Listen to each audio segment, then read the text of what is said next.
Welcome back to your Yankee Chronicle. I'm Abby Peel. Let's now join Brick Moltz of the Warner Historical Society. Hi, Brick. It's really an honor to be a part of an institution like this, an organization like this, whose goal is to preserve the history of the town and to educate people in the town about that history. And we're really getting into some fascinating conversations, and part of this will also relate to the revision to the town history that we're working on. The idea that our local history is a shared thing, even if you've just moved here. Quite often people want to come to the Historical Society and find out about their home.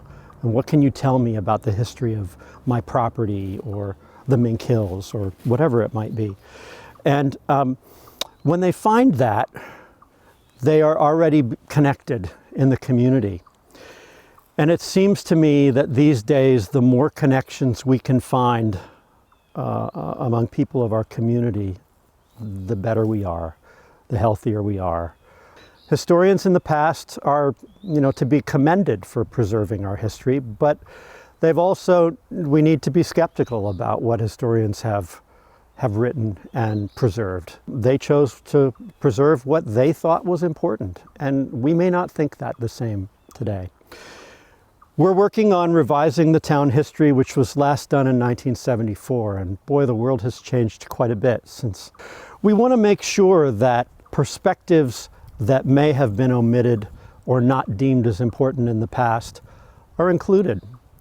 It's our hope that people in Warner and elsewhere, but people in Warner, when they read our history, can find themselves in it. Women are not in much of the history in the past, yet women have done much to create the community of Warner, and especially in the last 50 years, but certainly in the time before that. So we want to include that. And the way we get about that is sometimes more challenging. You can't just pick up old history books and find that information. The best source of information for this is the stories that people share.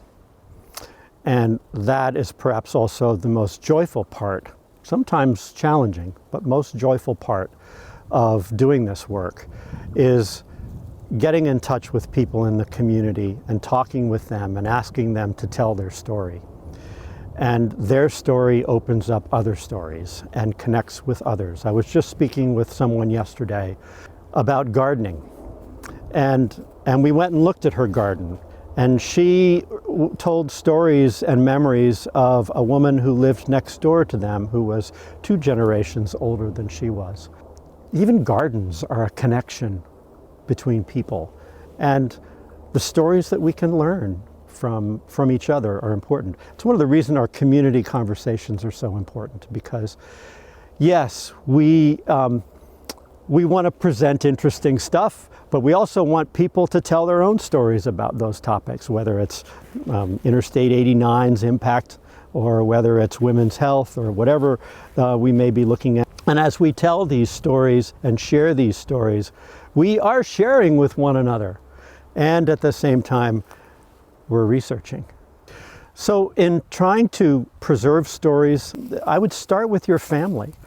I recorded an interview yesterday on my iPhone using voice memo. I mean, it's a simple thing. Turn it on, set it, and forget it. Doing that with Granny and having her tell you about what it was like during World War II. Then later to be able to hear that voice, that's really powerful. But also to share those things with your family. Don't wait for people to die to realize that you missed an opportunity to really learn more about yourself and your family. Historical societies are an important place to be in touch and to connect with. We want to help that. There's people that can do research for you, can teach you how to do research about your family or about your home or about your community. Obviously, you can do genealogy. There's lots of programs to do that, but all of them give you tools to be able to record and find information. The idea of capturing stories that the Historical Society is doing is about preserving, but it's also about connecting. And so I don't want to lose sight of how important it is to share what it is that you've found. History is always being made, so the work of our historical societies never ends. Thank you, Brick, for all you do and the other volunteers do to keep the town's history up to date.